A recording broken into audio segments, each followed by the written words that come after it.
Hugo's here with something a bit different today, a movie review due to popular demand. Yeah, so guys, obviously you lot did an Instagram vote. We either said we could do this review of Avengers Endgame or we wouldn't, and more did vote towards doing it. So, you know, it's a bit of a laugh. It's not something we're going to do all the time. No. Obviously, bear in mind, big spoiler alert, we're going to be talking about the sort of syllabus in the film, shall we say. And do not check the comments below because they're bound to be full of spoilers too. So we can say we've given you fair warning on that. So let's get into it then. Boom. Alright, so we're just going to run through our favourite bits of the film, what worked, what we enjoyed really. And I don't know about you guys, but the cinema was lit, weren't it? Everyone was cheering, packed solid, buzzing. Like, I've never seen a film before where everyone's literally clapping through the film and yelling. All got their Avengers tops on, you know, Iron Man, Thor, you know, name it. We went as Cap and Thor, obviously, dressed in costume.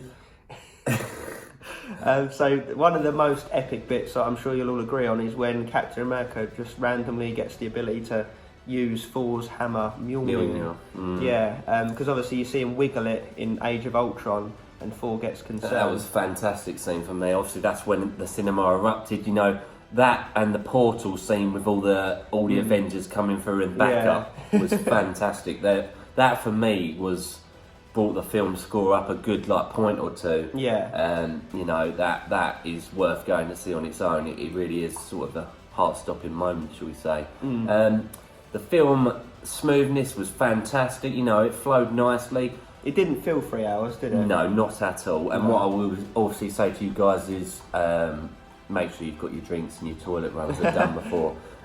Or bring a bucket in and wee in that. That being said, personally, from my point of view, I didn't enjoy it quite as much as Infinity War. Yeah. I felt that flowed smoother. But nonetheless, there were some brilliant points. Now, what we argue is, obviously, this wraps up Phase 3. Yeah, apparently Spider-Man is the last movie of Phase 3. That's correct. Weird though, eh? That's when we think they'll release end trailers leading on to, you know, whatever it may be, the Eternals, Galactus, and the like. It'd be more powerful creatures than Thanos, let's put it that way. Yeah, so. And did you know, fun fact about Captain being able to lift Thor's hammer, the reason he suddenly become worthy is because he admitted to Tony about how his parents died in Civil War. And because he got that off his chest and was honest with him, that brought his worthiness Very up. worthy, noble cause. Exactly. Yeah, so it was brilliant. The comedy was brilliant. That's something we want to touch on, with Thor being fat and the Fortnite references. They played a lot with time travel, you know, multiverse dimensions. You know, throwbacks to similar things such as the Gamora and Thanos sacrifice on Vormir. You know, they did that this time with Hawkeye and Black Widow. Yeah. We made this reference before. Well, not a reference, but discussion. Can you imagine if two super main characters went to get the Soul Stone rather than it being Black Widow and Hawkeye? Can you imagine if Captain America and, I don't know, Hulk, for example, went there? One of them would have to sacrifice themselves. Yeah. So it's just as well it was the lesser characters that went, interestingly. So overall, it was a fantastic film. I'm going to move more into the weaknesses now. Yeah. I think it's a big shame that the Hulk didn't come and redeem himself from the fight at the beginning of Infinity War. We wanted to see some hand-to-hand. You know, I think we made the mistake of watching a lot of potential happenings in the Endgame, such as obviously Dr. Hulk, Professor Hulk, should I say, coming back and being able to destroy Thanos, you know, with a one-on-one, or at least give him a bit more of a battle. So we left with the thought that the Hulk is not very impressive, which is a shame. What I didn't understand, and we already talked about this, is if it's mostly gamma radiation that comes off the use of the gauntlet, and Hulk said it's almost like he's built for it, why did it rip all his arm off down to a skeleton? If it's gamma energy, surely it would just fucking beef him up even more. And Hulk has a healing ability, so even if it does damage him, why is he walking around with his arm in a sling and no arm left? You know, there are inconsistencies in the film. Another big one we picked up on was the very convenient glitching of Nebula in that she revealed the plans in the past version straight to Thanos. You know, but I don't really see how that chance is going to happen, and it did. The other thing is obviously that Nebula gave the pin particle straight to Thanos. We didn't see the teleportation or the time machine use to get Thanos all of a sudden above the Avengers headquarters and just seemed spawned there. Yeah, just out of nowhere. I personally thought the film was a bit rushed. In the final battle, it was almost like it was a long slog of random events, and then quickly we got to fit in this massive battle in a 20-minute slot. And I don't know if you guys will agree on this, but I personally, and I would have been happy waiting, would have said that film should have run in more detail up until that fight scene when the portals and Cap. I think it should have ended with Cap picking up the hammer and then waiting for a third instalment where we can get a longer battle. You didn't see anything. You didn't see any of... you saw Captain Marvel obviously get destroyed with the Power Stone as well. Not destroyed, but at least you didn't see her come back after she hit. No. Doctor Strange didn't see a lot. Where was Mantis during all this? Okay, I may be arguing silly points, but the point is a lot of them were not really included in that fight. You wanted more hands-on time with each character rather than just a overview of various things happening. Yeah. You wanted a bit more personal. You didn't see Star-Lord, Drax, Gamora, and Nebula.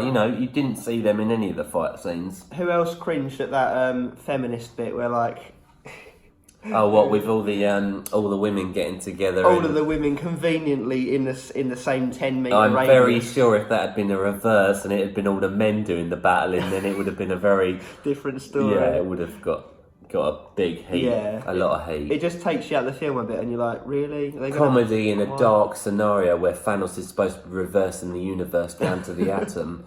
Little comedy scenes during that didn't, personally, fit the a bit out of place, really. Yeah, some of it.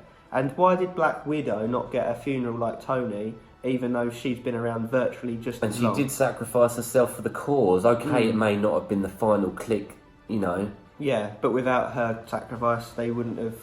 Well, Hawkeye would have done it, but still, she did sacrifice herself. So 100% sacrifice. Whereas Tony might have survived that click. I mean, he was sitting there long enough alive, wasn't he? They could have just started CPR and given him some DFib pre-workout, and I'm sure he'd have been good to go. Overall, a brilliant film. I'd probably give it an 8 out of 10, but then I would have given the Infinity War a 10 out of 10. Oh, you're going to downscale it 2 points? And one other thing, we felt the shield should have gone to Bucky at the end. We was a bit thrown by why it went to Falcon, because clearly he's got a closer relationship with Bucky. So for him to overlook his own best mate and just go, oh, here, bro, with no superpowers and just has a wingsuit, you can be Captain America. It just felt a bit like, hang on, what? I mean, okay, there's comic versions of both Falcon and Bucky getting the shield, but there is definitely more material towards Bucky. More fitting. Whether that will carry on into Phase 4, it probably won't, but there is the potential that it will. There's a lot of fan release material at the moment that Marvel aren't taking credit for. Obviously the Eternals is going to be released, but there was I saw a picture today with Spider-Man: The Secret Wars, and the next film will be called The Dark Avengers. There's a lot of things that are floating around, but whether Marvel pick up on them or not is neither here nor there, really. One other thing we should bring up before we wrap this up, because I want to know what people's opinions are in the comment section, is that so the time travel that we mentioned doesn't quite add up. So Captain America goes back in time to live his life as an old man with his love of his life, Penny. Peggy Mitchell.